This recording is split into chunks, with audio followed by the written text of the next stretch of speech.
So కొత్త పథకం ప్రారంభించిన కేంద్ర ప్రభుత్వం కొత్తగా ఒక పథకాన్ని అయితే ప్రారంభించింది. దానికి సంబంధించి ఇప్పుడు చూద్దాం మనం. తమ పిల్లలు భవిష్యత్తు కోసం దీర్ఘకాలం పెట్టుబడి పెట్టాలనుకునే వారి కోసం బడ్జెట్లో ప్రకటించిన ఎన్పిఎస్ వాత్సల్యను కేంద్ర మంత్రి నిర్మలా సీతారామన్ గారు అయితే ప్రారంభించారు. Pension fund regulatory and development authority కేంద్ర ఆర్థిక శాఖ సహాయ మంత్రి పంకజ్ చౌదరి, ఆర్థిక శాఖ అధికారులు ఈ కార్యక్రమంలో పాల్గొంటారని చెప్పేసి అన్నారు. అయితే పథకం ప్రారంభంతో పాటు విధి విధానాలు అయితే తెలియజేశారన్నమాట. 18 ఏళ్లలోపు బాలబాలికల పేరుతో తల్లిదండ్రులు లేదా సంరక్షకులు ఎన్పిఎస్ వాత్సల్య ఖాతాని తీసుకోవచ్చు.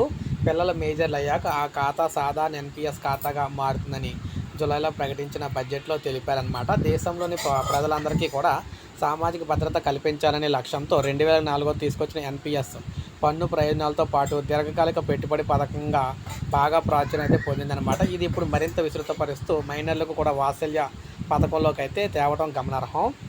సుకన్య సమృద్ధి యోజన, పీపీఎఫ్ వంటి మదుపు పథకాలకు ఇది అదనంగా అనమాట. ఎన్పిఎస్ వాత్సల్య వల్ల ముందుగానే పెట్టుబడులు ప్రారంభించడానికి వీలైతే పడుతుంది. దీనివల్ల చక్రవడ్డీ ప్రయోజనాన్ని పొందే అవకాశం అయితే ఉంటుంది. మైనర్లుగా ఉన్నప్పుడే ఎన్పిఎస్ ఖాతా తెరవడం వల్ల రిటైర్మెంట్ నాటికి పెద్ద మొత్తంలో కార్పస్ సమకూరుతుంది.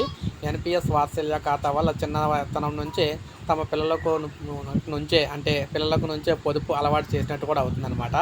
సాధారణంగా ఎన్పిఎస్లో టైర్ 1, టైర్ 2 ఖాతాలు ఉంటాయి. టైర్ 1 ప్రాథమిక పింఛను ఖాతా. ఇందులో చేరినప్పుడు ఉపసంహరణలపై కొన్ని పరిమితులు అయితే ఉంటాయి. టైర్ 2లో స్వచ్ఛంద పొదుపు పథకాలు లాంటిదన్నమాట.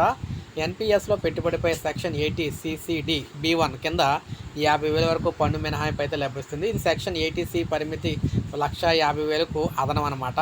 పదవీ విరమణ తర్వాత 60 ఏళ్ళు ఎన్పిఎస్ నిధిలో 60% ఒకేసారి వెనక్కి తీసుకోవచ్చు. మిగతా 40%లో తప్పనిసరిగా యాన్యుటీ పథకాలను కొనుగోలు చేయవలసి ఉంటుంది. అంటే పెన్షన్ పథకాలను అయితే కొనుగోలు చేయవలసి ఉంటుంది. దీని ద్వారా పదవి విరమణ తర్వాత పెన్షన్ పొందే అవకాశం అయితే ఉంటుంది.